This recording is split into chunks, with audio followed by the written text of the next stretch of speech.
యొక్క పుస్తకాన్ని పెళ్లి కుమార్తెకి పెళ్లి కుమారునికి ఇరువురికి షేర్ చేస్తారనమాట. లిస్ట్ ఇస్తారు, ఎవరెవరో ఏ కుటుంబంలో ఉన్నారో తెలుసుకోవాలి. ఇప్పుడు మణమగన్ ఇప్పుడు పెళ్లి కుమార్తె ఉంది, அவங்கிட்ட இந்த புக்கை கொடுத்துருவாங்க. పెళ్లి కుమార్తె చేతికి ఈ పెళ్లి కుమారుని యొక్క హిస్టరీ ఇస్తారన్నమాట. హిస్టరీ అంటారు. அதுல என்ன இருக்கும்? వాళ్ళు ఏం చేయాలా? அதுல மாப்பிள்ளைக்கு என்ன சாப்பாடு பிடிக்கும், దాంట్లో ఏముంటదంటే పెళ్లి కుమారుని ఇస్తారు ఏంటి, மாப்பிள்ளைக்கு என்ன பிடிக்கும், పెళ్లి కుమారునికి ఏది పడుతుంది ఏది పడదు, என்ன కలర్ பிடிக்கும், పెళ్లి కుమారునికి ఏ రంగు అంటే ఇష్టం, என்ன பழக்க வழக்கம் இருக்கு, పెళ్లి కుమారునికి ఏ ఫలాలు తింటాడు, மாப்பிள்ளோட அப்பாவுக்கு என்னென்ன பிடிக்கும், పెళ్లి కుమారుని యొక్క తండ్రి ఏం తింటాడు, తండ్రికి ఏది ఇష్టం, மாப்பிள்ளை குடும்பத்தோட ఫుల్ లిస్ట్ మొత్తం ఆ పెళ్లి కుమారుని యొక్క హిస్టరీ అంతా కూడా ఫ్యామిలీ హిస్టరీ ఇస్తారో అన్ని కూడా ఆ పుస్తకంలో రాయబడి ఉంటాయి. మణమగన్ இந்த పుస్తకத்தை வச்சு ఈ యొక్క పెళ్లి కుమార్తె ఆ పుస్తకాన్ని తీసుకొని அந்த மணமகன் வீட்டுக்கு போகும்போது இதெல்லாம் கற்று தேர்ந்து ரெடியாகும். పెళ్ళయ్యే ముందు వరకు కూడా ఈ పుస్తకం చదువుకుంటూ ఎవరెవరికి ఏదే ఇష్టం, ఎవరు ఎలా జీవిస్తే అలా ఇష్టపడతారో, నేను ఎలా ఉంటే వాళ్ళు ఇష్టపడతారో అనేదంతా కూడా ఇదంతా చదువుకొని సిద్ధపడుతుంది పెళ్లికి. மணமகன் என்ன பண்ணணும்னா మరి పెళ్లి కుమారుడు ఏం చేస్తాడో తెలుసా? அவன் போய் மணவாட்டி வர்றதுக்கு పెళ్లి కుమారుడు మళ్ళీ వెళ్ళి పెళ్లి కుమార్తె రావడానికి తీసుకుని వెళ్ళడానికి நல்ல ஒரு வீடு ரெடி பண்ணணும். అక్కడ ఒక గృహాన్ని ఏర్పాటు చేస్తూ ఉన్నాడు. பொண்ணுக்கு தேவையான வசதிகள் ரெடி பண்ணணும். ఆ పెళ్లి కుమార్తెకు అవసరమైన ప్రతి వసతిని ఆమెకు ఎలా అలంకరించుకోవాలో ప్రతి దానికి కూడా అక్కడ తయారు చేస్తా ఉన్నాడు. యూదులుடைய ముறை ఇది. యూదుల్లో ఇది ఒక గొప్ప ఆచారము అనే వాక్యం చరిత్ర ప్రకారంగా చెప్పుకుంటారు. இப்போ మోడర్న్ కల్చర్ ఇండియాలో ఇప్పుడు మన భారతదేశంలో మోడర్న్ కల్చర్ ఉందండి. Morning engagement, evening marriage. Morning engagement చేస్తారు, ఈవినింగ్ మ్యారేజ్ చేసేస్తారు. అంటే ఒకళ్ళు అర్థం చేసుకోరు, మూడో రోజు మళ్ళీ వెళ్ళిపోతారు. లవ్ పని అట్లా వారండి. వెళ్ళి ట్రైనింగ్ వచ్చేస్తున్నాడు, సాయంకాలం పెళ్లి చేసుకుంటున్నాడు, ఇంకా 3 నెలల తర్వాత గొడవలు వచ్చారు. అప్పుడు సంసోను కొరకు మనం నేర్చుకుంటాం. அவன் நிச்சயம் பண்ணிட்டு மனைவி விட்டுட்டு போன பிறகுதான் திரும்ப வரும்போது மனைவி இன்னொருத்தருக்கு அவன் நண்பனை கொடுக்க. చూడండి, సంసోను ఉదాహరణగా తీసుకుంటే సంసోను ప్రేమించాడు అమ్మాయి, ఫిలిస్తీన్ల స్త్రీని ప్రేమించాడు. ప్రేమించి ఇంటికి వెళ్ళి మా అమ్మగారితో చెప్పేసి వస్తాను అని చెప్పేసి వెళ్ళాడు. Engaged and he went back after 1 year when he was coming.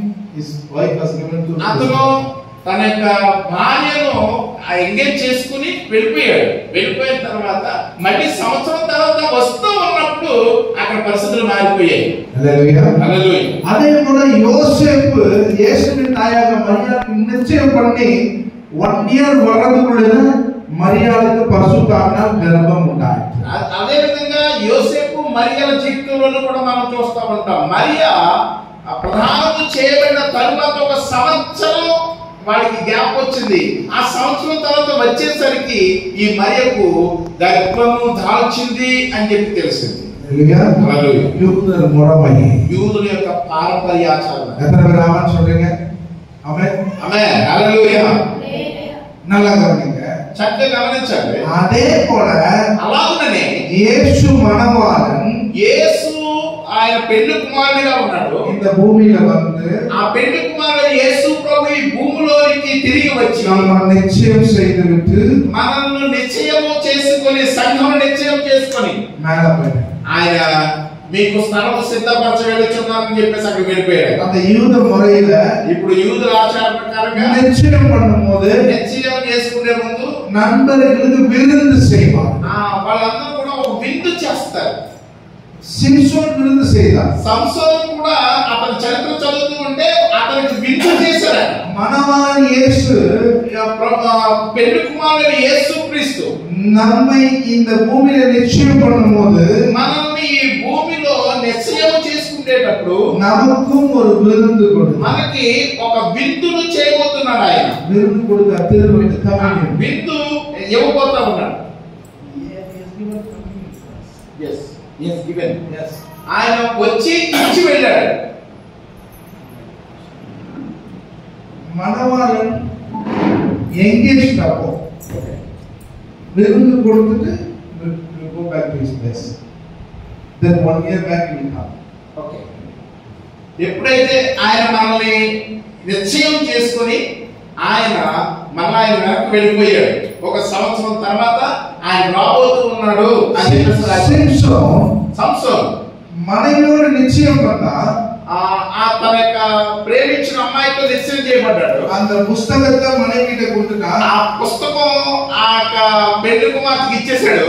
நான் வரும்போது இதெல்லாம் நீ கத்துக்கணும், నేను వచ్చేసరికి ఇదంతా చక్కగా చదవాలి, చక్కగా నేర్చుకోవాలి. నిశ్చయం பண்ணிட்டு போறது முன்னாடி நண்பர்களுக்கு விருந்து கொடுத்தாడు. ఈ యొక్క వెళ్ళిపోయే ముందు అందరికీ కూడా ఒక మంచి విందు ఇచ్చాడు.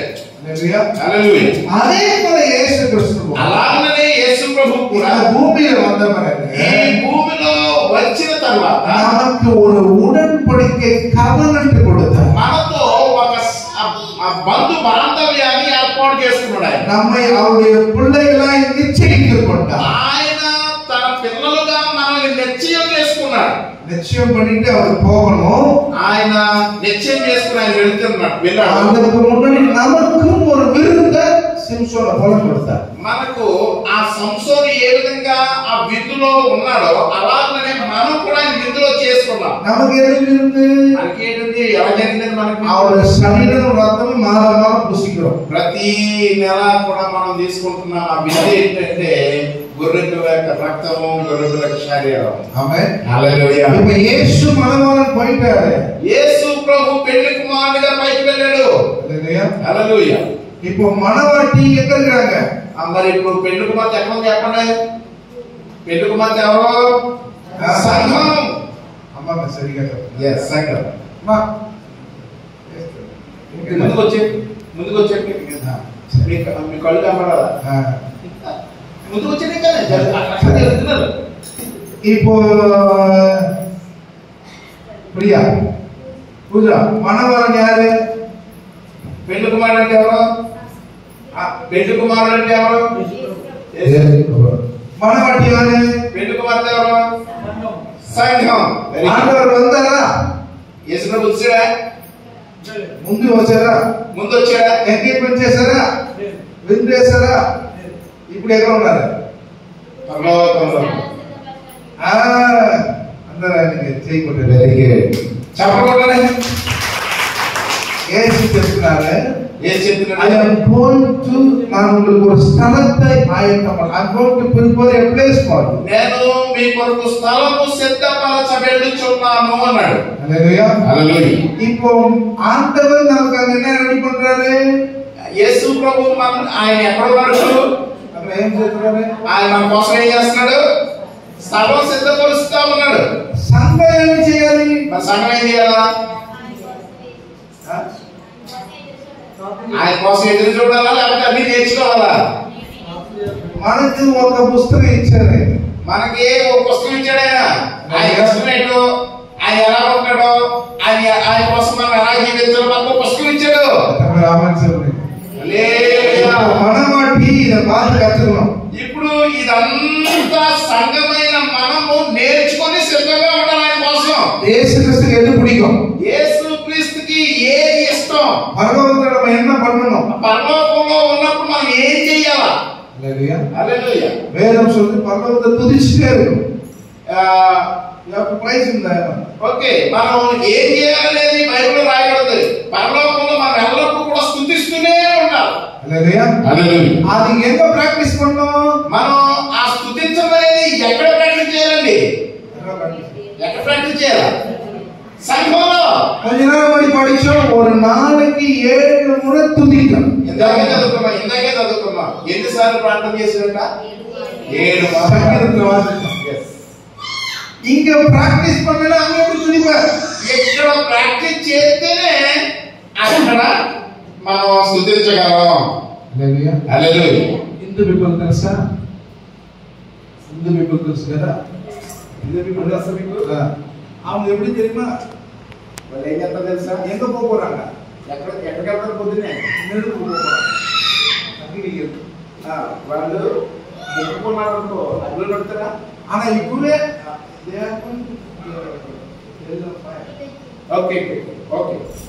వాడు ఎక్కడికి వెళ్తారు తెలుసా? నరకంలో వెళ్ళిపోతున్నాడు. హిందువులు యేసు ఏడ్చుకోండి మనకు యేసుని నమ్మకపోతే యేసులో నమ్మలేదు అనుకోండి, వాళ్ళందరూ ఎక్కడికి వెళ్తారట? నరకం తిన్నారు నరకంలో ఏముంటుంది చెప్పండి? అగ్ని అగ్ని ఉంటుంది. அதை இப்பவே பிராக்டிஸ் பண்ணிக்கலாம். వాళ్ళు ఇప్పుడు నుంచే ప్రాక్టీస్ చేస్తున్నారు. అగ్ని எப்படி பிராக்டிஸ் பண்ணா நெருப்பு நடக்குது. అగ్ని వంటల కోసం ప్రాక్టీస్ చేస్తున్నారు. நெருப்பு கையில வச்சுக்கிட்டு சட்டி தூக்குறான். చేతిలో అగ్ని తీసుకోవడం. அவன் இப்பவே பிராக்டிஸ் எடுக்கிறான். ఇప్పుడు నుంచే ప్రాక్టీస్ చేస్తున్నారు. நம்ம என்ன பிராக்டிஸ் எடுக்கணும்? మనమే ప్రాక్టీస్ చేయాలి. హల్లెలూయా హల్లెలూయా. நெருப்பு ஜெபம் பண்ணணும். మనం ఎప్పుడు ప్రార్థన చేయడం నేర్చుకోవాలి. அங்க போறதுக்கு புஸ்தகம் கொடுத்திருக்குது. இத பார்த்து நம்ம அதற்கு சரியாகும். అక్కడికి వెళ్ళే ముందుగానే మనం ఇదంతా నేర్చుకోగలిగితే అక్కడ మనం చాలా చక్కగా ఉండగలం. ఎంతమంది పురియుது? ఎంతమంది నమ్ముతున్నారు? మనవాళ్ళ ఎడత రెడీ పண்றாரு. మనకి స్థలం సిద్ధపరచ వెళ్ళాడు ఆయన. మనవాళ్ళ పెళ్లి కుమారుడు పెళ్లి కుమార్తె కొరకు స్థలం సిద్ధపరచబడి மணவாட்டி அவர் கொடுத்த புத்தகத்தை பார்த்து அவருக்கு ஈக்குவலாய் சமமாய் தன்னை மாற்றவர். సంఘము ఆ పెళ్లి కుమారుడికి సమముగా ఉండడానికి, పెళ్లి కుమార్తెగా ఉండడానికి, పెళ్లి కుమార్తెగా ఎలా సిద్ధపరచాలో ఆయన ఒక గ్రంథం మనకి ఇచ్చి వెళ్ళాడు. வெளிப்படுத்தின விசேஷம் சொல்லுகிறது. ప్రకటన గ్రంథం ఈ విధంగా చెప్తుంది. ఆ మణవాటి అలంకరించబట్టు మేళ పోము. ఆ పెళ్లి కుమార్తె అలంకరించబడిన దానం వలే అక్కడికి వెళ్ళాలట. நம்ம அலங்காரம் என்ன பண்றோம்? మన అలంకారం ఎలా ఉంటదంటే కోటి మీద కోటి గూడు రాసినట్టు ఉంటుంది. நான் ஒரு బర్త్డే ఫంక్షన్కి పోయాను. నేను ఒక బర్త్డే ఫంక్షన్కి వెళ్ళాను. நான் உட்கார்ந்து ஒரு பெரிய ஹோட்டல். నేను ఉన్నది ఒక పెద్ద హోటల్. அந்த ஹோட்டல்ல நான் தான் அந்த బర్త్డే కండక్ట్ பண்றேன். నేనే ఆ పుట్టినరోజు జరిపించాలి. பெரிய ஹோட்டல், చాలా పెద్ద హోటల్. எனக்கு முன்னாடி ஒரு பெண் வந்து உட்கார்ந்து, నాకు ముందే ఒక అమ్మాయి కూర్చుంది. కరెక్ట్ ரொம்ப க்ளோஸ், జస్ట్ చాలా దగ్గరగా కూర్చుంది. నా ముందే కూర్చుంది. పుల్పిట్ లో పక్కన ఈ యొక్క స్టేజ్ నుంచి కొంచెం ముందుకు నుంచి కూర్చుంది. ఫేస్ చాలా వైట్, ఆ ముఖం చూస్తే చాలా తెల్లగా ఉందండి. ఓవర్ వైట్, చాలా వైట్ ఉంది. పెయింట్ వేసినట్టు. నేను కచ్చి మొగలు కొడచలేదు. నేను కచ్చి తీసుకుని చూసుకుంటా ఉన్నాను. కచ్చి కీழே ఉంది. నా కచ్చి కింద పడిపోయింది. కచ్చికి எடுத்தேன். నేను కచ్చి తీస్తా ఉన్నా. அந்த பொண்ணோட கால் தெரிஞ்சிச்சு. కాళ్ళు ఎలా ఉన్నాయి చూసాను. కాళ్ళు సమ్మ బ్లాక్. కాళ్ళు చూస్తేనేమో నాకు మొదలు మొక్కలు చూస్తే చాలా తెల్లగా ఉన్నాయి. మొగ విరితే మొక్క ఎంత ఎలా ఉన్నాయి? కాళ్ళు విరితే కాళ్ళు ఎలా ఉన్నాయి? కాళ్ళు రియల్ కలర్. கால்லே ரியல் கலர். Hallelujah hallelujah. நம்ம அந்த மேக்கப்ல ஆண்டவர் நமக்கு அவருடைய அலங்காரத்தை கொடுக்கிறார். దేవుని వాక్యం చెప్తుంది, దేవుడే మనకి తన అలంకారం ఇస్తా ఉన్నాడండి. హalleluya హalleluya. நமக்கு இந்த మేకప్ ఈ పై మెరుగులు లేకపోతే పైన ఈ వేషం ఆయన కోరుకోవడం లేదు. నేను ఒక పొన్నోడ మూకు కడిగిటా. నేను చాలా సార్లు నిన్న ఒక మీటింగ్ వెళ్ళాం. మీటింగ్ వెళితే ప్రార్థన చేస్తూ ఉంటుండగా దేవుడు అన్నాడు, ఆ అమ్మాయితో మాట్లాడంటే ఆమెతో మాట్లాడితే ఈ ముక్కు పుడక ఉంటుంది కదా, ముక్కు పుడక దేవుడికి ఇష్టం కాదు. ముక్కుతి అక్కడికే తీసేసి నాకు ఇది వద్దు అని చెప్పాడు. ముక్కుతి ఆశీర్వాదத்தை తడై చేయు. ఈ యొక్క ముక్కు పుడకలో ఆశీర్వాదానికి అడ్డు వస్తాయి అని చెప్పేసి వాక్యం. హల్లెలూయా హల్లెలూయా. యా ముక్కిలో 40-50 ముక్కుతి వింది. నేను కాంతుల బాక్స్ లో వీళ్ళు చాలా మంది వాక్యం తాకిన తర్వాత అవి తీసేసి అది కానీ ఉంటే ముక్కు పుడక ఉంటే నేను బాప్తిస్మం అలాగే చెయ్యి కూడా மலையில் கூட இது ஆசீர்வாதத்தை தடை செய்யும். గాజులు వేసుకుంటారు, లేకపోతే వివిధ రకాలైన ఆభరణాలు పెట్టుకుంటూ ఉంటారు. ఆభరణాలు తీసేవని చెప్పం, కానీ వాక్యం ఎప్పుడైతే మీతో మాట్లాడుతుందో మీకు మీరుగానే తీసివేస్తారు. పరలోకంలో మనం బంగారం మీద నడుస్తూ ఉంటాం, బంగారు వీధుల్లో ఉంటాం. అంతేమో చిన్న మొక్కి ఎంతలోపే మనం కాలికి చుట్లు, ఈ ముక్కు, కాళ్ళు ఇవన్నీ పెట్టుకుంటూ ఉంటాం. ఇది దేవుని యొక్క ఆశీర్వాదం కట్టుగా ఉంటూ ఉంటాయి. கர்த்தருக்கு மகிமை உண்டாகும். దేవునికి మహిమ కలుగును. ఈ சொன்ன మనవాళ్ళు நமக்கு இடத்தை ஆயத்தம் பண்ணுங்கடா. మనం పెళ్లి కుమార్తెగా మనం అలంకరించుకోవడానికి తగిన ఆ విధులు నియమాలన్నీ కూడా మనకు బైబిల్లో రాయబడి ఉన్నది. Is preparing a place for us in heaven. మన కొరకు ఆయన స్థలం సిద్ధపరచబడ్డాడు. நம்மை மனவாட்டி மாற்றிக்கொள்ள வேண்டும். మనం ఎప్పుడు కూడా సంఘముగా ఉన్నప్పుడు, సంఘము పెళ్లి కుమార్తెగా ఉన్నప్పుడు మనలో మార్పు రావాలని సరి చేసుకుంటూ ఉండాలి. హల్లెలూయా హల్లెలూయా. ఆశీర్వాదం ఎక్కడ ఉంది తెలుసా? ఆశీర్వాదాలు ఎక్కడ ఉన్నాయో తెలుసా? ఆశీర్వాదం ఎక్కడ ఉంది తెలుసా? నీ ఆశీర్వాదాలు ఎక్కడ ఉన్నాయో తెలుసా నీకు? దేవుడి దగ్గర இருக்குது. దేవుడి దగ్గర మాత్రమే నీ ఆశీర్వాదం. ఆ ఆశీర్వాదం దేవుడు ఎలా వైపుతారో తెలుసా? ఆ ఆశీర్వాదం నీకు దేవుడు ఎలా ఇస్తాడో తెలుసా? ఎంగ వైపుతారో తెలుసా? ఎక్కడ పెట్టాడో తెలుసా? సభలో వైపుతారు. ఆ ఆశీర్వాదాలన్నీ కూడా సంఘంలోనే ఉంచాడు. హల్లెలూయా హల్లెలూయా. సభై உன்னை ஆசீர்வதிக்கிறது. సంఘము నిన్ను ఆశీర్వదిస్తా ఉంటది. సభై உனக்கு மனவாட்டி எப்படி வாழ வேண்டும் என்று போதிக்கிறது. సంఘము పెళ్లి కుమార్తె అయిన నీవు ఏ విధంగా ఉండాలో వాక్యం బోధిస్తా ఉన్నది. హల్లెలూయా హల్లెలూయా. సభైన ఐక్యத்தின் மூலம் நீ ఆశీర్వదించబడతావు. సంఘములో ఐక్యతగా ఉన్నప్పుడు మాత్రమే, సంఘముతో కలిసి ఉన్నప్పుడు మాత్రమే నీవు ఆశీర్వదించబడతావు. సభై உன்னை పరలోకத்துக்கு ప్రమోట్ பண்ணுது. సంఘము మాత్రమే నిన్ను పరలోకమునకు తీసుకువెళ్ళేదిగా ఉంటున్నది. Hallelujah. Do you know the importance of church? మనం అందుకనే సంఘానికి ప్రాముఖ్యతను ఇవ్వాలి అని వాక్యం బోధిస్తుంది. సభైకుரிய జ్ఞానం இல்லனா ఉనాల ఆండవరుకుள்ள వలన సంఘమును గూర్చిన జ్ఞానం మనకి లేకపోతే సంఘానికి రాలేము మనం. హల్లెలూయా హల్లెలూయా. సభైకుரிய జ్ఞానం సిలరికి இல்ல.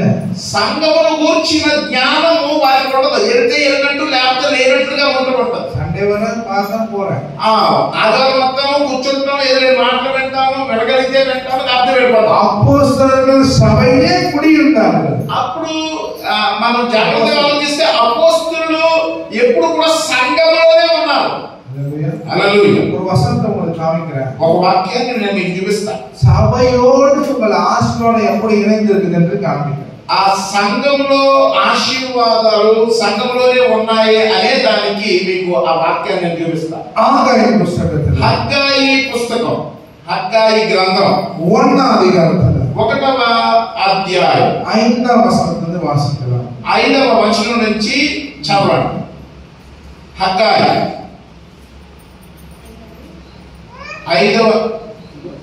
1వ అధ్యాయము 5వ వచనం.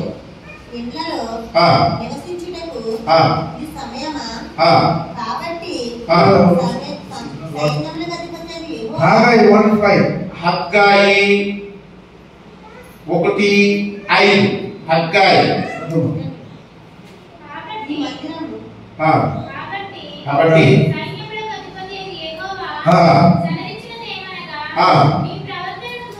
మీ ప్రవర్తనను గురించి ఉங்கள் వழிகளை சிந்தித்து பாருங்கள். మీ ప్రవర్తనను గురించి ఆలోచించుకోండి. உங்கள் వழிகளை சிந்தித்து చూడండి, అక్కడ ఏం మాట్లాడుతుంది తెలుసా?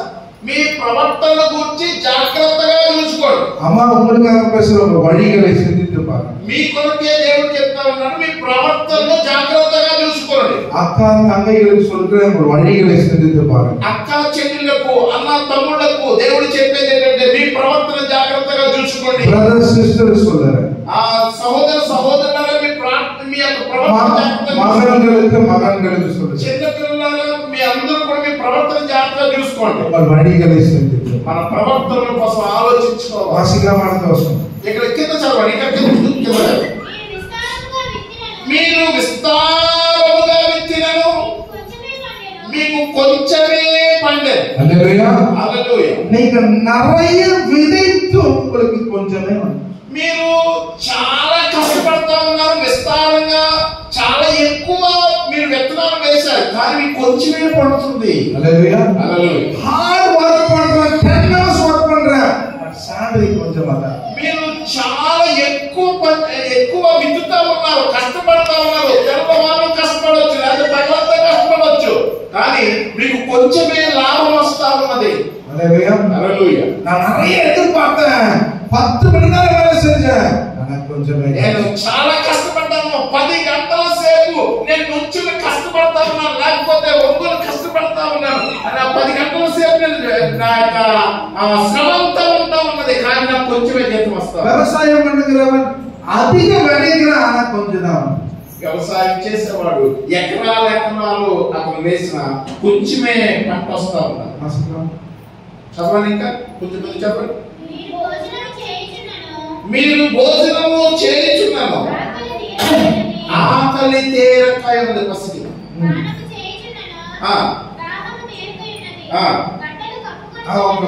చాలా మీరు బాగా తింటారు, మీకు ఆకలి తీరలేదు. அதிக வேலை செஞ்சு கொஞ்சம் வந்துச்சு. చాలా పని చేస్తా ఉన్నారు, కానీ కొంచెమే లాభం వస్తుంది. సాப்பிட்டா కూడా పసి అడగల. ఒక్కొక్కసారి భోజనం చేస్తున్నాం కానీ ఆకలి తీరడం లేదు. தண்ணி குடிச்சாலும் தாகம் போகல. మంచినీళ్ళు త్రాగుతా ఉన్నాం, దాహం తీరడం లేదు. సొంత వస్త్రం ఉడిచి కుడుకుల. ఇక్కడ వస్త్రం కప్పుకున్నా సరే మనకి చలి ఆగడం లేదు.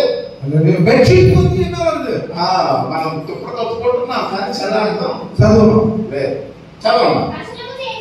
కష్టము చేసి జీతము సంపాదించుకున్నను, జీతము చిరిగిపోయిన సంచిలో వేసినట్లుగా ఉన్నది.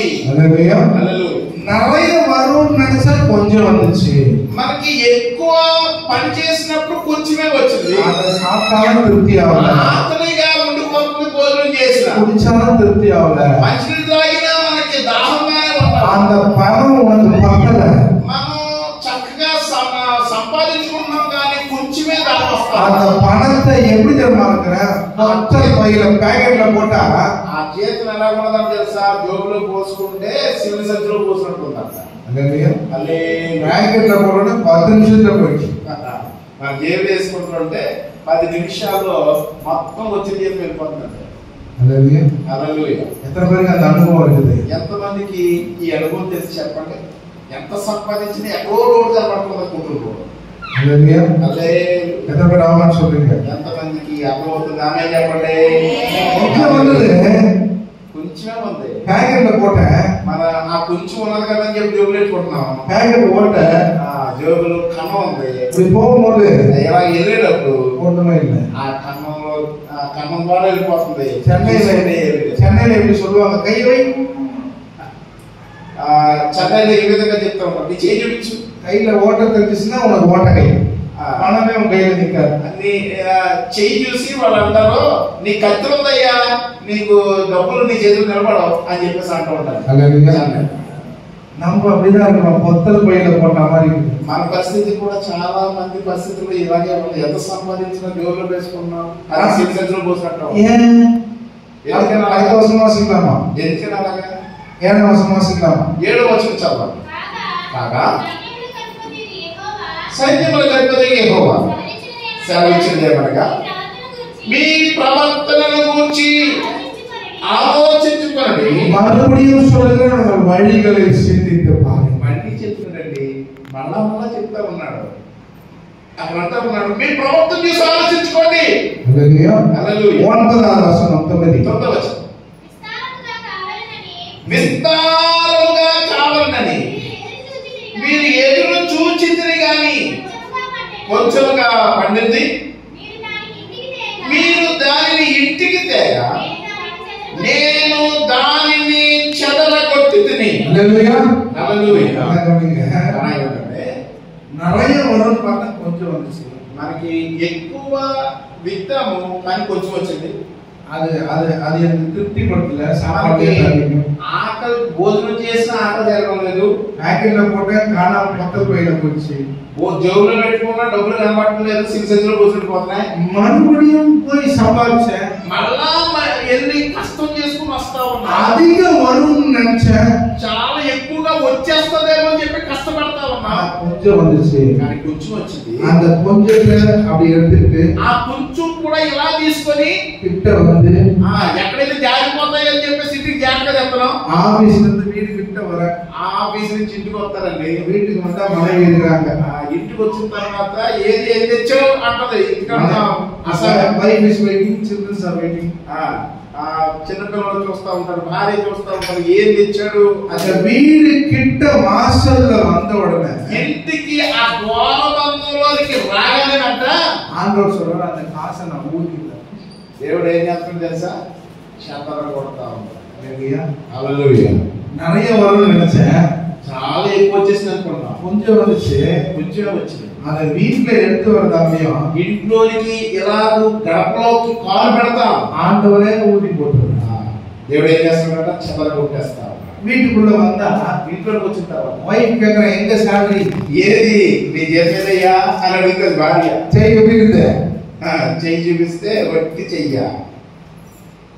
ఈఎంఐలో పోయింది. చాలా విచారకరమైన పరిస్థితి. ఈఎంఐలో పోయింది. ఈఎంఐ కట్టుకుంటా ఉన్నాడు. ఫ్రిడ్జ్ వచ్చి అదే పోయింది. ఒకడు ఎత్తుకుపోయినట్టుగా వెళ్ళిపోతున్నాయి అన్ని. టీవీ ఎడుతున్నాక కూర్చుంటా, టీవీ ఇన్స్టాల్మెంట్ టీవీ కొన్నాడు, ఇన్స్టాల్మెంట్ కట్టుకుంటా పోయాడు. நல்லா கவனிங்க, చూడండి நிறைய வரும்னு நினைச்சா கொஞ்சம் வந்துச்சு.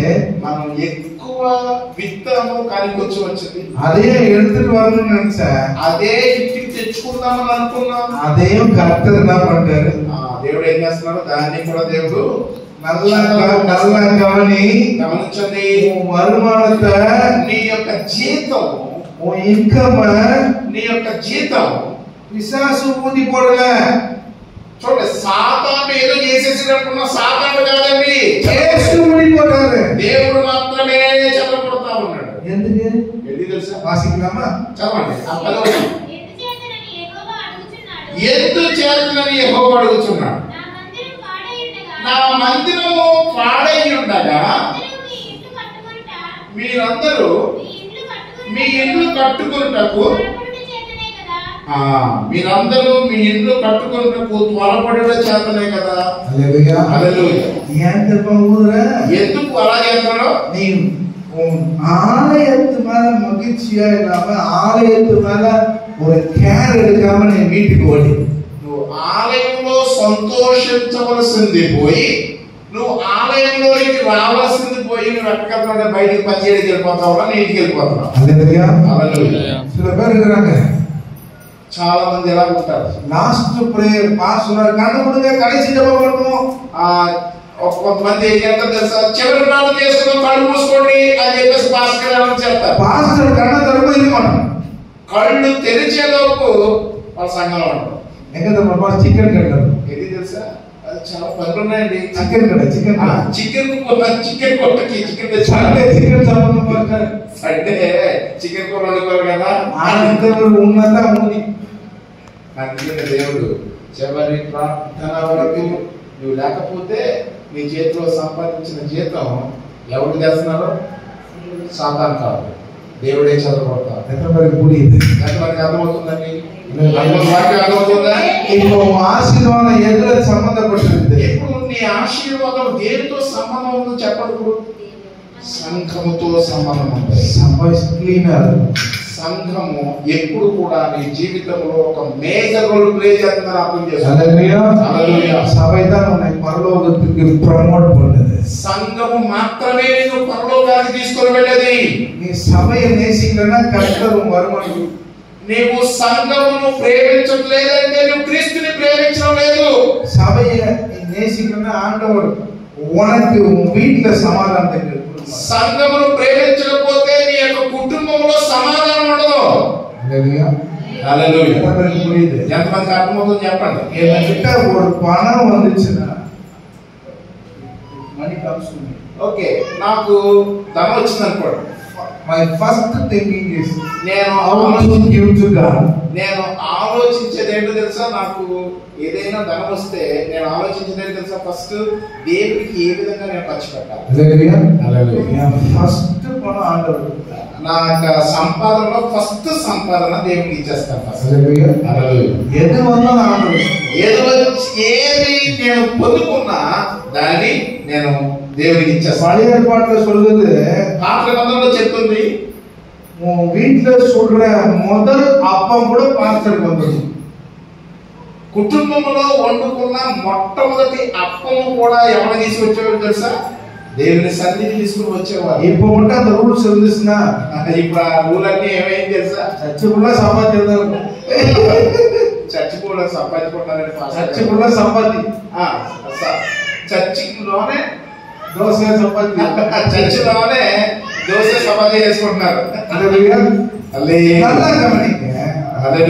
చాలా చక్కగా గమనించారు. ఆఖరు சொல்றாரு, ఏ ఆలయం పాడా இருக்கும்போது దేవుడు చెప్తా ఉన్నాడు, నా యొక్క సంఘము పాడైపోయి ఉంటాడు. నీ వీటికాக நீ கேர் எடுக்கறியே, మీరెందుకు మీ యొక్క ఇళ్ళ కోసం ఆలోచించేస్తా ఉన్నారు. எனக்கு ஒரு பொருள் வீட்டுக்கு வாங்கினா சபையும் ஒன்று வாங்கணும். ఇంటికి వెళ్ళే ముందు సంఘంలో ఖచ్చితంగా ఉండాలి. If I want to buy one thing for my home, I will also buy for my church. Okay, చూడండి, అయ్యగా వారి ఆలోచన ఏంటి తెలుసా, ఎవరైనా వారి ఇంటి కోసం ఏదైనా కొనుక్కున్నప్పుడు సంఘం కోసం కూడా ఆలోచించి సంఘానికి కూడా కొనుక్కుంటారు. ఎంతమంది ఆమె చెప్తారండి. సభై எழுப வேண்டும் என்றால் విశ్వాసి సభയിൽ ఐక్యం. ఇప్పుడు మనం అర్థం చేసుకుంటే సంఘముతో విశ్వాసి ఐక్యంగా ఉంటేనే వారు ఖచ్చితంగా ఆశీర్వదించబడతారు. హల్లెలూయా. సభயை கேர் பண்ணனா உன் வருமானத்தை கர்த்தர் ஊதி போடுவார். చూడండి, సంఘాన్ని గాని నువ్వు నెగ్లెక్ట్ చేసావు అని అంటే, సంఘంలో నువ్వు అశ్రద్ధగా ఉన్నావంటే నీ యొక్క రాబడిని దేవుడు ఏం చేస్తున్నాడట, ఊదేస్తా ఉన్నాడు.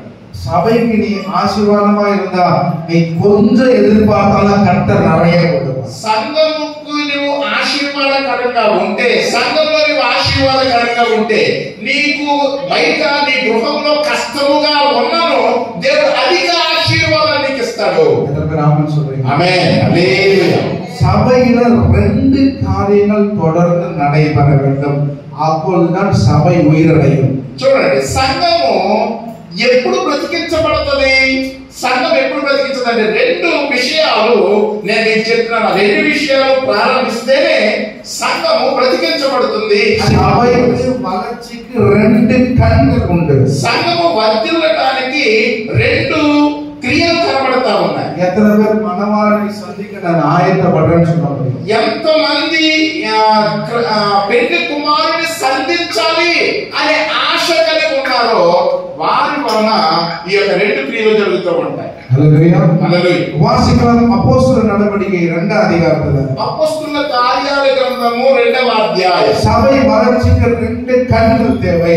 సంఘము వర్ధిల్లడానికి రెండు కన్నులు అని చెప్పేసి ఇక్కడ సభై ఎదుట రెండు కన్నులు పెట్టు. సంఘము బ్రతికించబడడానికి రెండు కళ్ళు ఉండాలి. అది చిన్నదా ఉంటే సొలిటినాను. ఆ చిన్న విషయం చెప్పేసి నా మాటలు ముగించేస్తాను. అపోస్తలుల 2వ అధ్యాయం. అపోస్తలుల 2వ అధ్యాయం 42 43 42వ వచనము 43వ వచనం 44 వరకు చదవండి. మీరు అపోస్తలుల బోధయందును సహవాసమందును రొట్టె విరుచుటయందును ప్రార్థన చేయుటయందును జపం పన్నుదలి ఉరుదియాయి తరితే. ప్రార్థన చేయుటలో మనము అధికముగా మనం వేచి ఉండాలి. సభయోడ ఒక కన్ను జపం. సంఘం యొక్క ఒక కన్ను ఏంటంటే ప్రార్థన అండి. అది 44 వాసికలమా 44 వచనం చదవండి.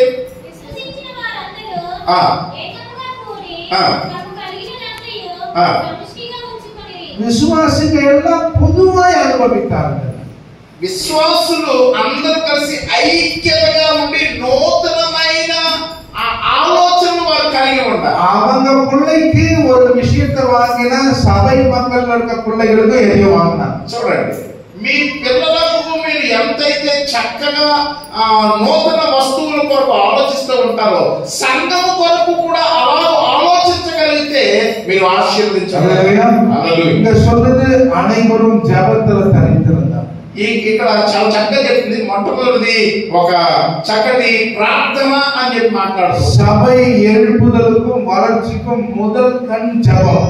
మనం ఎప్పుడైతే సంఘము వర్ధిల్లాలనుకుంటూ ఉంటామో, సంఘము ఎక్కను శాఖలుగా అది వర్ధిల్లాలి అని అనుకుంటూ ఉంటామో, ముందు మొట్టమొదటిగా చేయాల్సింది ప్రార్థన చేయాలి. సభై జపిக்கிறదా? సభై జపిக்கிறదా? మరి ఇప్పుడు సంఘం ప్రార్థన చేస్తుందా? సభైలో జపం இருந்ததே సభై వளர்ச்சி. సంఘము ప్రార్థన చేస్తేనే సంఘము వర్ధిల్లుతుంది. సభై జపం సభైకి శ్వాసத்தை పోల. సంఘం యొక్క ప్రార్థన సంఘానికి ఎటువంటి తెలుసా? శ్వాస అంటే మనం తీసుకుంటాం కదా, ఊపిరి అని చెప్పేసి అంటారు. హల్లెలూయా హల్లెలూయా. ఎంత రావడం சொல்றீங்க చూడండి, చక్కగా గమనించండి. హల్లెలూయా హల్లెలూయా. సతమ சொல்லுமா? హల్లెలూయా. సభై జపిக்க வேண்டும், ప్రార్థించాలి.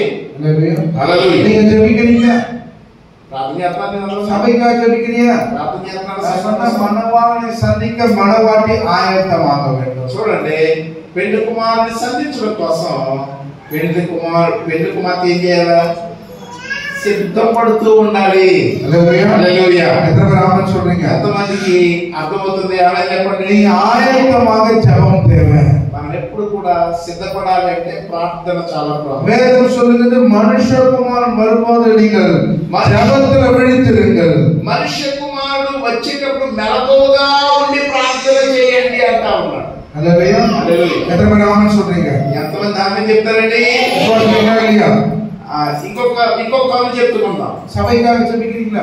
సంఘం కోసం ప్రార్థన చేస్తున్నారా? உன் குடும்பத்துக்கு ஜெபிக்கிற மாதிரி சபைக்கு ஜெபிக்கணும். మనం మొత్తంతో ఫస్ట్ మన డేటా వచ్చేస్తుంది బయటికి, మన సెక్టర్ వచ్చేస్తుంది. ఆ తర్వాత ఆమె చేస్తాం. సంఘం కోసం ప్రార్థన చేస్తావా?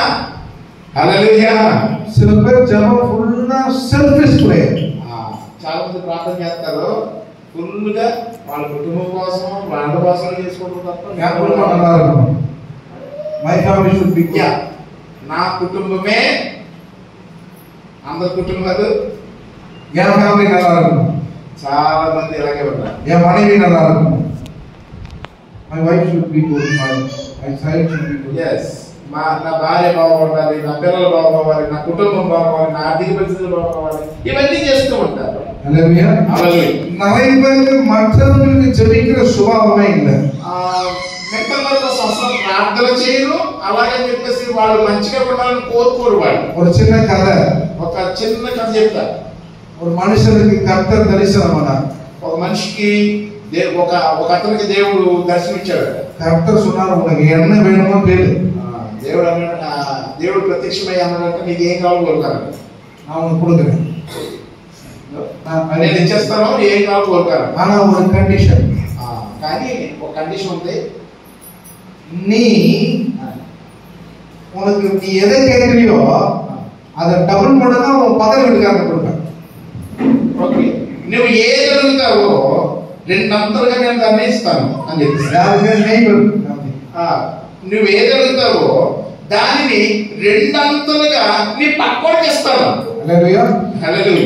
உனக்கு ஒரு கார் கேட்டினா உன் பக்கத்து வீட்டுக்காரங்க ரெண்டு கார் கொடுப்பேன். నీకు ఒక కారు ఇస్తే నీ పక్కోడికి, నీ స్నేహితుడికి రెండు ఇచ్చేస్తారు, జాగ్రత్త అన్నాడు. హల్లెలూయా. నీకు ஒரு வீடு கேட்டா உன் பக்கத்து வீட்டுக்காரங்க ரெண்டு வீடு. నీకు ఒక ఇల్లు అయితే నీ పక్కోడికి రెండు ఇల్లు ఇస్తాను, జాగ్రత్త అన్నాడు. హల్లెలూయా. அப்படி சொல்றாரு. అప్పుడు ఇతను అంటాడు, இவன் பாக்குறான், ఇతను நம்ம நம்ம ஒரு 10 ஏக்கர் கேட்டா அவனுக்கு 20 ஏக்கர் கொடுத்துருவாரு. అయ్యి బాబోయ్, నేను 10 ఎకరాలు అడిగితే పక్కోడికి 20 ఎకరాలు ఇచ్చేస్తాడు, ఏం చేయాలని ఆలోచిస్తున్నాడు. அவன் சொல்றான் ஆண்டவர் கிட்ட, దేవుడి దగ్గర అన్నాడట, ஆண்டவரே எனக்கு ஒரு கண்ணு போதும். దేవుడి దగ్గర అన్నాడట, దేవుడా నాకు కలిసి అడుగు అన్నాడు. அப்ப அவனுக்கு என்ன ஆயிடும்? పక్కోడికి ఏమైపోతే ఇప్పుడు நம்ம அப்படிதான் இருக்கிறோம். ఇప్పుడు దేవుడు అంటా ఉన్నాడు, நாம் அப்படிதான் இருக்கிறோம். ఓకే, మనం చాలా సార్లు అలాగే ఉంటాం. మనమే బాగోవాలని అనుకుంటూ ఉంటాం, పక్కడు బాగోవాలనుకుంటూ అనుకుంటాం. சரி, ஜெபம் ప్రార్థన. యోబు స్నేహితుడిగా జపమన్న కర్తర్ అవసరం இருக்க மாட்டார். యోబు తన స్నేహితుల కోసం ప్రార్థన చేశాడు, దేవుడు అతని యోబుని ఆశీర్వదించాడు. వయసాన అమ్మాయిల సభకు ఒక ఆశీర్వాదం. నిజంగా వృద్ధులు సంఘానికి ఒక ఆశీర్వాదకరం. నీకు సభకి జపమన్న పాస్టర్కి జపమన్న కర్తర్ దగ్గర మీరు సంఘంలో ఉండి ప్రార్థన చేయగలిగితే ఈ పరిచర్యలు లేకపోతే కుటుంబాలు ఆశీర్వదించబడతా ఉంటాయి. హల్లెలూయా. సభైకాల చెవి మీరు సంఘం కోసం ప్రార్థన చేయాలి. ஒரு லாரி வழியில நின்னுச்சு, ஒரு கார் வழியில நின்னுச்சு, ரைట్. ఇప్పుడు మార్గంలో కారు అయిపోయింది అనుకోండి, పాస్టర్ மட்டும் தள்ளுறாரு, పాస్టర్ గారే తోస్తున్నారు అనుకో, అలా முடியுமா? అవుతుందా? ఎంతదా? நான் 2 பேர் కై నిలబడతాను. ఇప్పుడు ఇంకొక ఇద్దరు మనుషులు జాయిన్ అయ్యారనుకోండి, జాయిగా తొయ్యొచ్చు. இன்னும் 10 பேர் இருப்பாங்க, ఇంకో 10 మంది జాయిన్ అయ్యారనుకోండి, 100 பேர் இருப்பாங்க, 100 మంది తోస్తున్నారు అనుకో, ఈజీ అయిపోతుంది కదా. அதுதான் ஜெபம். ప్రార్థన అనేది అదే. దేవునికి స్తోత్రం. మీరు అందరూ ప్రార్థన చేస్తున్నారు. ఇంత నెంబర్ జపమన్న సభ ఇంకా ఆశీర్వాదం. మనం అందరం కలిసి ప్రార్థన చేస్తే ఇంకా సంఘం వర్ధిల్లుతూ ఉంటది. హల్లెలూయా. హల్లెలూయా. రెండవ కన్ను కొరకు నేను మాట్లాడతా ఉన్నా. రెండవది కన్ను మత్తయి 28 మత్తయి సువార్త 28వ అధ్యాయం 18 నుంచి చదువుకుందాం. 28-18.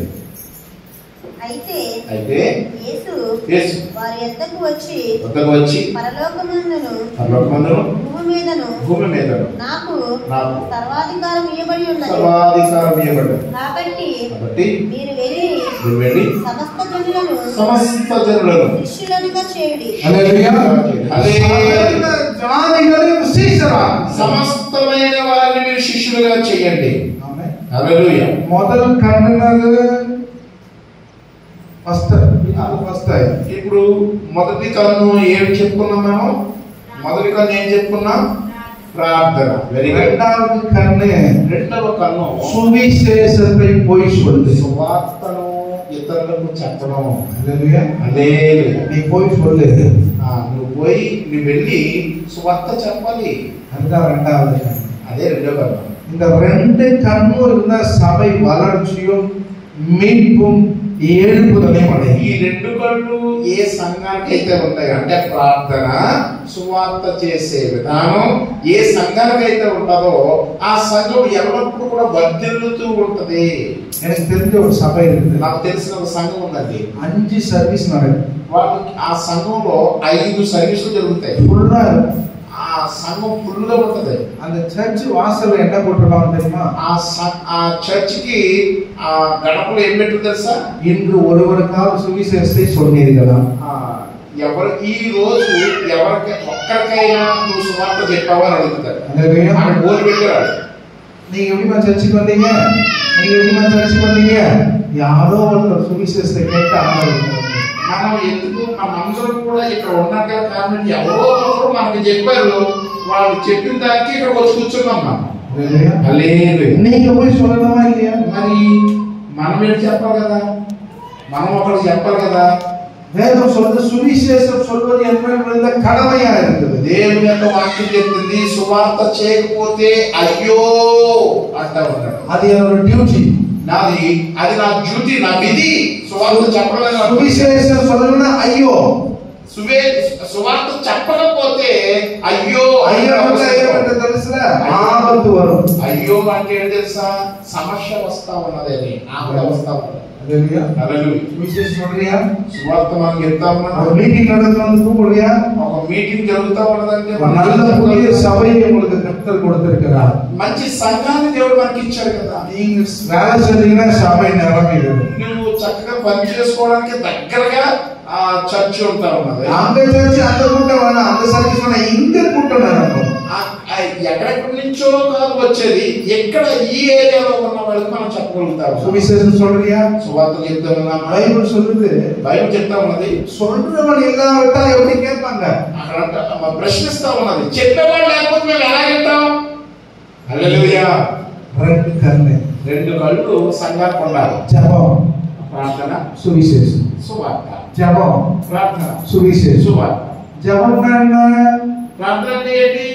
మనుషులకాగ கடவுள்கிட்ட பேசும்.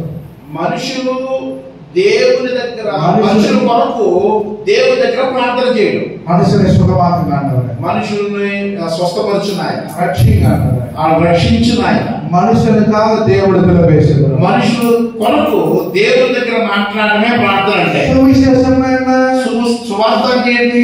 దేవుడికాగ మనుషులతో பேசும். దేవుని కొరకు మనుషులతో మాట్లాడాలి. హల్లెలూయా, హల్లెలూయా. దేవుడికాగ మనుషులతో కర్తవ్యం ఏற்றுకో. దేవుని కొరకు మనిషి దగ్గర మాట్లాడి నువ్వు దేవుని నమ్ముకుంటే బాగుంటుంది నీకు అని చెప్పి. ఆందోళన రక్షించబడదు. యేసు ప్రభు సన్నిధిలో నువ్వు రక్షించబడు, నీకు రక్షణ ఉంటది. హల్లెలూయా, హల్లెలూయా. ప్రార్థన మనుషులకాగ దేవుడితో పేసుం. ప్రార్థన అంటేనేమో మనుషులందరి కొరకు, వాళ్ళ స్వస్థత కొరకు, వాళ్ళ యొక్క ఇబ్బందుల కొరకు మనం ప్రార్థన చేయడం దేవుడి దగ్గర. సువిశేషంగా దేవుడికాగ మనుషులతో. సువార్త అనగా ఆయన దగ్గర నుంచి మనుషులకు తీసుకొచ్చేది. ఎంతమంది ఆమెన్ చెప్తారు? మనం ప్రతి ఒక్కరు కూడా ప్రార్థన చేయాలి, అదే సమయంలో సువార్త కూడా చెప్పాలి. ఇప్పుడు ఇది చేయలేదు, మీరు ఇది చేయలేదనుకోండి, నేను நிறைய கட்டால எவ்வளவு ஆகும்? మన యొక్క జీతం ఎలా ఉంటుందట? అది ఏదైనా కొత్త పైన సిల్లు సంచిలో పోసుకున్నా దేవుడు ఏం చేస్తున్నాడట? ఊదేస్తున్నాడు. ఇది రెండు ఈ రెండు నువ్వు చేయగలిగితే నీ కుటుంబంలో ఆశీర్వాదం చూస్తావు, సంఘంలో ఆశీర్వాదం చూస్తావు. హల్లెలూయా, హల్లెలూయా. లేచి మనం ప్రార్థన చేసుకుంటాం. లేచి ప్రార్థన చేసుకుంటాం. లేచి ప్రార్థన చేసుకుంటాం.